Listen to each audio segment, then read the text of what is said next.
Chingo Scala TV, and sorry if I don't post vlogs more often. Welcome to Scala TV, my YouTube channel. And today we're going to make a K-pop slash P-pop haul, and papakita ko sa inyo yung mga K-pop merch ko because I know I want to show this and flex it in this video. So let's go to the next clip.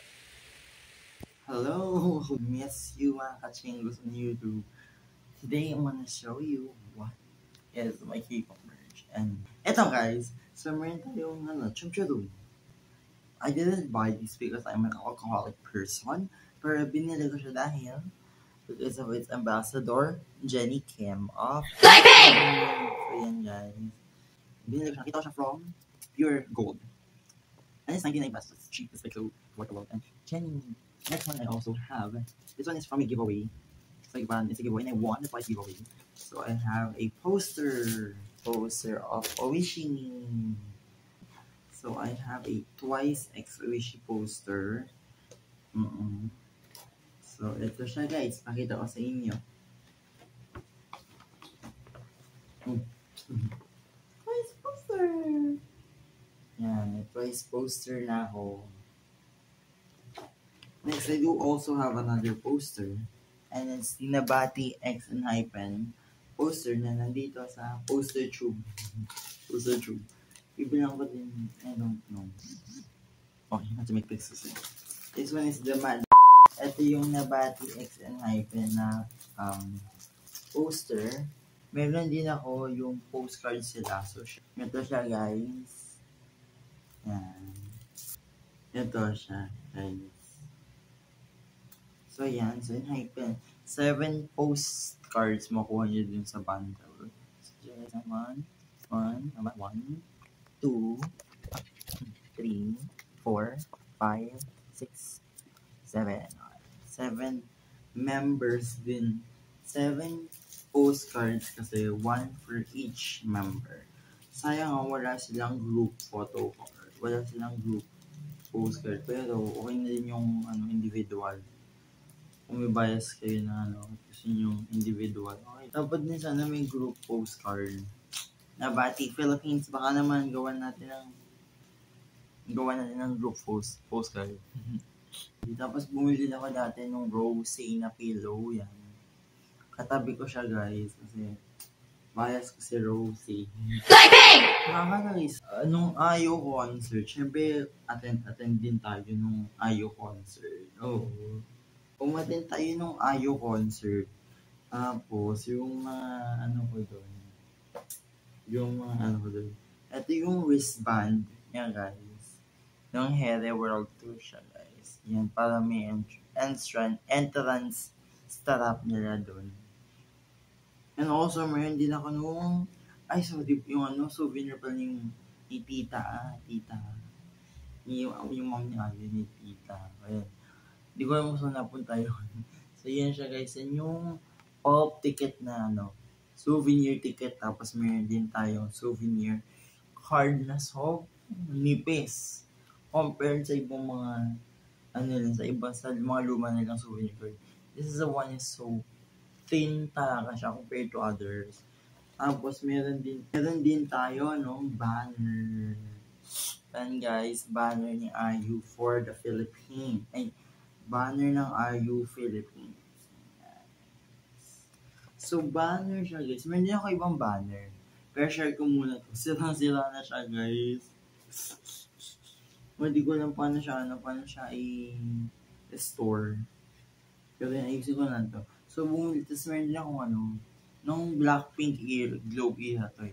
Yan guys. Kasi meron siya sa tindahan. Tapos hiningi ko na lang. Kasi may extra pa. So, yan siya guys. Ito yung panahon na Blackpink X Globe. Sila na nga siya guys eh. Tapos guys, meron pala ako nung corneto na tsaka yung lid. Kinip ko rin. Collection lang.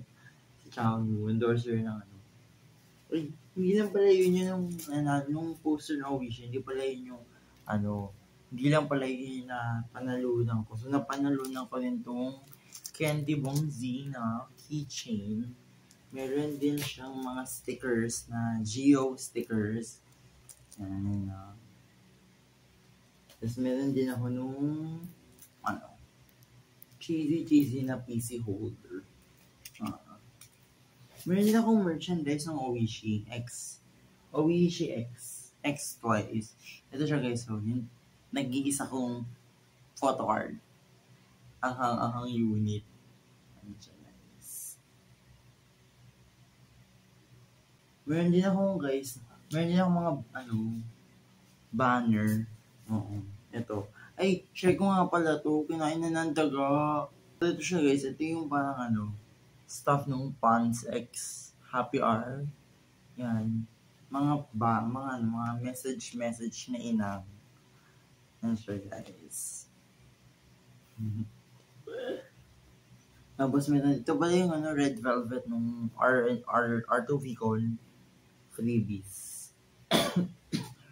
Freebies yan guys. Freebies nung ayon, so yun. Meron din pala akong mga banners nung di ko na makita yung iba kong banners ng mga previous K-pop cons. Yan siya guys. Ito yung kay Irene nung R2V Con. Yan siya guys. Meron ba tayo dito ito? Puro Irene banners ngayon nakuha namin ni Josh. So, pero yung mga OT5 ko na banners, nawawala na guys. Nawawala na siya. Yung mga OT5 na, hindi mga OT5 na banners ko. Nawawala na talaga. Promise. Hindi ko alam kung saan ko na, kasi madumi kasi yung bahay ko. Saka naghahalo-halo na kami yung mga merch. Hindi ko pa naayos siya. Irene banner na naman. Yung mga ticket na yan, may makakasama siyang photo card for every purchase. Nung once na maliit, meron tayong one random photo card. Pero sa branch namin, sa SM Molino, hindi siya random. So, kinuha ko dun sa 17 at saka dun sa Blackpink. Si Hoshi at saka si Rosé.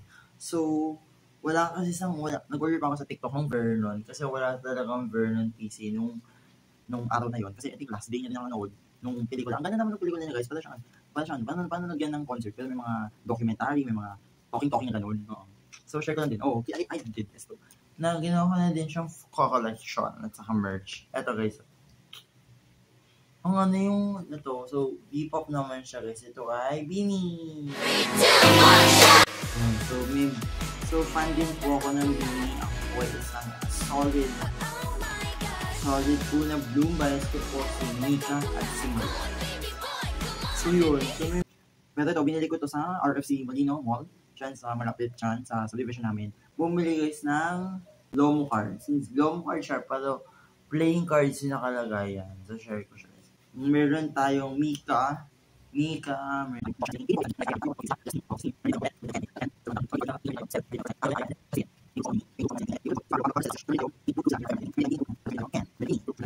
So share ko lang guys. SKL. Meron din tayo guys, hindi mo mapatalo to. Yung Yeji na Kill My Doubt, no. Nasa wallet ko to guys. Kaya masyadong yupet sila yan. Sa wallet ko. Tapos meron din tayo yung G-Idol. Saxona PC. G-Idol. Yan, syempre, ako din po ay isang Neverland. Ako po ay fan ng G-Idol. Kung di nyo po alam. Yan, bias ko po dyan is si Uki at saka si Mimi. Lahat naman favorite ko, pero bias ko po si Uki at saka si Mimi. Meron tayong Cheryl. Ito po yung bench. It's mga previous souvenir card. Hindi pa lang mga souvenir card ko dati. Umattend din po ako ng Soji Sub na Asia Tour. Isa po siyang K-drama actor. And ako din po ay umattend ng Red Velvet R2V Con. And guys, sayang wala nga si Joy nung R2V, pero nung recent concert na nandun si Joy, hindi ako naka-attend. Sana next year mag-con sila para attend ako. Bago ko may pakita yung recent na mga ko. Eto muna guys. So, syempre, as a 18 na ni Bloom, bumili din ako ng meals nila sa Jollibee at sa McDo to support the brands. Yung iba nito, pinamigay ko na sa mga kaibigan ko dito sa Macar Hopes. Yan. So, ito na lang yung natitira, guys. So, meron tayong Mika, meron din tayong Maloy, meron din tayong Stacy, at meron din tayong Sheena. Tapos meron din tayong SB19 photo cards. So meron din tayong si Ken, si Philip, at si Leader Group. Syempre, hindi rin ako magpapahuli sa Modest. So, bumili po ka ng 2 Modest na join ako dun sa promo. Meron ako 2 Modest X Beanie na photo cards. So, nakuha ko si Aya at si Colette. Pero nagulat ako, medyo malaki pala siya sa normal photo card. I think to sa album. So, kung-compare natin siya sa Etsy na album PC. So, pag kinumpare natin siya sa size, yan yung back, medyo may konting kalakihan na lang yung photo card and yung photo card ng beanie. Yan, meron siya. Mali, parang merong malaki ng konti yung mismong photo card. So, I got Colette, si Anger Colette, and of course, ang ating Mama Mary, si Aya Arceta. So, guys, meron din pala ako nung Blackpink X Pepsi. Kasi kung naalala nyo, nung mga soda, luma ko mga post, meron po ako nung Blackpink X Pepsi na collaboration din dati. So, share ko lang yung mga matitino. Kasi yung iba napipina siya, guys. So, yung mga matitino. Ito yung matino, si Rosé na Pepsi.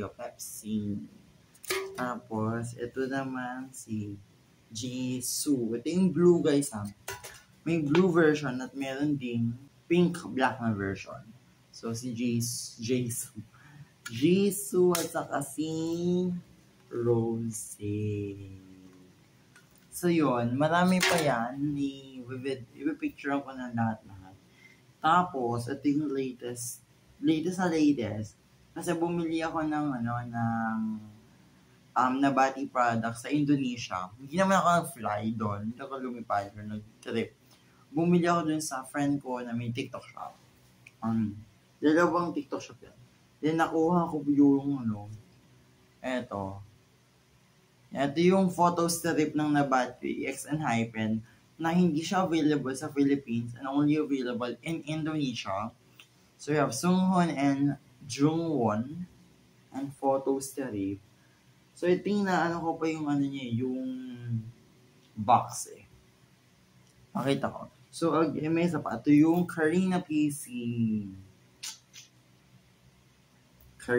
guys. Ayun, guys. Nasi-share ko yung mga albums ko kasi pinaprocess ko pa for another video. And yung mga light sticks na dadating, I will include on the part 2 of the merch reveal. So, yun na, guys. This is the end of the video. I hope you enjoyed it. Like, comment, share, subscribe. Hit that notification bell button. And I have a few announcements. Meron tayong lalabas na podcast named Caleb's K-Pop Podcast. It's coming out soon. And we have a biggest guest for the first episode. Special episode. Special episode muna upload natin before the first and like the debut episode. Special episode muna. And we're also gonna do make a song, a remix of a very good songs. And there's gonna be verses. And marami tayong gagawing music content and also K-pop and P-pop content. Yun lang, guys. I'll see you in the next video. This is Caleb TV. Annyeong. Signing off. And I'll see you in the next video. Annyeong.